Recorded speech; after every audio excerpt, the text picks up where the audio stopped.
Join us on a profound journey through the realms of existence where we'll explore the timeless wisdom of transcending the cycle of suffering.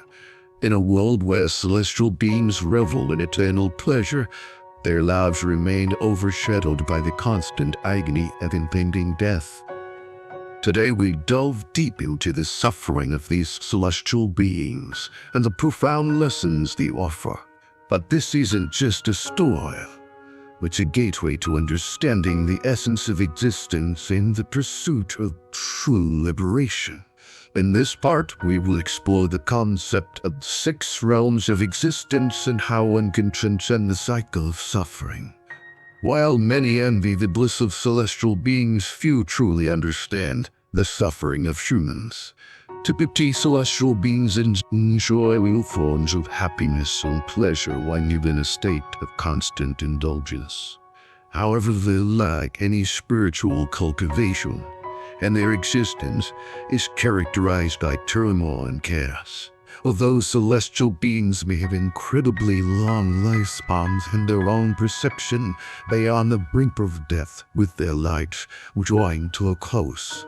From the 4 great kingdoms of the heavenly realms, with those who preach in the formless realms regardless of where they reside, they all experience the agony of impending death. Despite their previous lives filled with joy, they cannot escape the pain of death when they witness it. This suffering is exacerbated by the sight of the immense suffering awaiting them in the next rebirth. Their hearts ache at other celestial beings unable to be with them, can only offer distant blessings, wishing that they may be reborn in the human realm, engage in virtuous deeds, and eventually attain the celestial lands again. After making these wishes, the celestial beings depart, leaving the individual to face their suffering alone. These celestial beings who were once joyful are now consumed by anguish. They experience a unique and profound suffering that surpasses the torments of hell. Above them in the 2 celestial realms, the formed and formless realms, there is no agony of death. Yet once they exhaust their merits, and the celestial garments they used to remain in stain become polluted, they reach the agony of death. At this point, their suffering will increase dramatically. They cannot experience any happiness. In the Contemplation Sutra, it is mentioned, whether beings endure the torment of fire hungry, those suffer from hunger animals experience. The suffering of ignorance grapple with the agony of short lives. The heavenly beings endure the struggle of relinquishing the luxuries, and the celestial realm suffers from letting go. The cycle of existence is like a needle in this point, and at any time and place there is no joy. As Nagijine Bodhisattva said, on the 5 realms, there's no true happiness. In the impure realms, where there's no sweet fragrance. The Vimalakota Sutra also mentions that the wheel of existence is like an eagle's point, where one is in heaven, or hell where is no happiness. When we deeply contemplate this teaching, we realize that in the cycle of life and death, from the highest heaven to the lowest hang, there is neither slight happiness nor an ounce of reality. We must completely eliminate our attachment to the cycle of existence. Just as a person with a gallbladder illness avoids oily food, we must not remain superficial in our understanding of the cycle of existence. We must deeply understand and experience the suffering within our hearts, reaching an unwavering level of faith. This text encourages us to contemplate and meditate deeply on the inherent suffering of existence, and not merely accept it on a surface level. It urges us to develop unshakable faith in the teachings of Buddhism to transcend the cycle of suffering and attain true liberation. In the profound depths of unwavering faith there exists no need for deliberate warnings against evil or the pursuit of fleeting pleasures. When one's belief is steadfast, virtue naturally emerges. Let me illustrate this with a story from ancient times. In a bygone era, there lived a respected man named He was ensnared by his own desires and hesitated to leave his worldly life. However, the wise monks used various means to guide him onto the path of spirituality despite his reluctance to leave behind his worldly affairs. I had already left his family, but he failed to embrace monastic discipline wholeheartedly. As he was on the verge of realizing great spiritual insight, the monks relied on supernatural means to transport him to a snowy mountain. There he was confronted by a blind mother monkey who asked him, "Who is more beautiful, your wife or I?"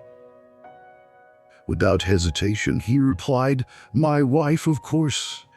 The mother monkey was just one of her many offspring. The wise monks then entered a celestial realm where he encountered a heavenly scene. In this realm, a celestial being is of indescribable beauty, gathered enjoying unthinkably profound pleasures. Later, he entered a celestial palace and was surprised to find a multitude of heavenly maidens, but one were celestial beings. Perplexed, he inquired, "Why have there no heavenly maidens here?"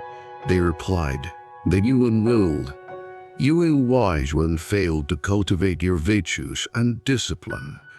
You were destined to transform into a heavenly being, and this empty palace was prepared for you." The wise disheartened to hear this and returned to the presence of the wise monks, who questioned, "Have you witnessed the heavenly realms now?" Or replied, "Well, yes." The monks asked too, "Who is more beautiful, the heavenly maidens or your wife?" I responded, "The heavenly maiden is beyond any doubt."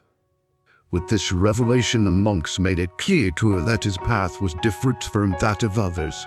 He was pursuing spiritual growth for personal gain, while others sought transcendental joy and happiness. They advised him not to engage in conversation with ordinary individuals like him, not to reveal his spiritual experiences, and not to sit together with him. But deeply saddened, considered the implications of his actions. He thought about abandoning his pursuit, but his attachment to his brother, known as Behil, held back. Seeking B's love, went to be expecting a warmer welcome. However, to his surprise, B treated him just like the others. Confused, I asked, "Why do you treat me this way?" B explained that this was the guidance of the wise monks, who were teaching them not to become complacent, even if they had directly witnessed the horrors of the underworld. Disturbed by his recent experiences, he returned to the human world, leaving behind his attachment to worldly desires. From then on, he maintained strict discipline and never violated monastic precepts. The wise monks reiterated that the primary purpose of his journey was to secure a pleasurable future in the celestial realm, whereas the others' path was devoted to transcendental happiness. His encounter with the infernal regions had left an indelible mark on his heart, serving as a reminder that even the most enlightened may stray from the path. Thus, he was able to maintain purity in his practice. In light of this story, it is clear that encountering the physical reality of the infernal regions can shake one's heart, just as viewing the images of these realms can induce fear and reverence. For this reason, it is recommended to tick the cycles of rebirth on temple doors to remind devotees and inspire them to recite mantras or create artworks. This practice can evoke a sense of awe and reverence, even if one has not witnessed the reality of these realms firsthand. In a quest for true wisdom, one must embrace a profound shift in perspective. Repetitive cycles of suffering can be dispelled by letting go of the mundane concerns of this worldly existence. Even if one appears to follow the external trappings of a spiritual path, it is impossible to tread the authentic path if the inner heart remains tethered to the entanglements of this life.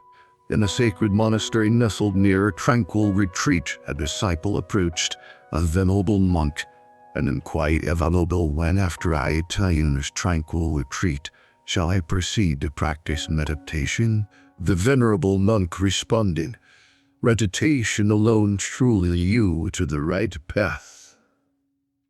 The disciple then asked, "Shall I give Dharma teachings, Venerable One?" The response remained Gangathian Dharma. Perplexed, the disciple wondered, "What should I do then?" The venerable monk replied, "Your entire spiritual practice should revolve around letting go of worldly attachments. The key is to abandon this present life." One day a wandering seeker full of doubt entered a temple and encountered a monk. The seeker said, "Wandering one, indeed I find delight in this transient life. But is it even better to practice a path that leads to salvation?" The monk thought, "Perhaps the profound study of the Great Sutra is more extensive than aimless wandering." Consequently, he embarked on the journey of scripture study. "Believable to..." The monk replied, "Undoubtedly the study of the sutra brings joy. But is it even better to follow a truly effective path?" At this the seeker pondered, "Isn't practicing meditation better than Dharma?" The monk responded, "Meditation is indeed a worthy path. But isn't it even better to pursue by effective way?" The seeker, increasingly perplexed, asked, "What path should I follow then, Venerable One?" The monk firmly declared, "Renounce the attachments of this world. Relinquish all your desires and embrace the present moment fully. Learn to let go of all worldly connections. Only a master of the Dharma can guide you to the path of liberation. No one else can achieve this. Therefore, relinquish everything related to this life, including your parents, relatives, friends, and any material possessions that come your way. Abandon them like spitting out saliva. Wear old and tattered clothing, and eat only what is offered to you. Your body is a repository of pus and filth, so don't indulge in excess vanity. The flavors of life are no different from excrement. You should not be bound by the compulsion to eat constantly to satisfy your desires." Please find out the rest of story on our next video.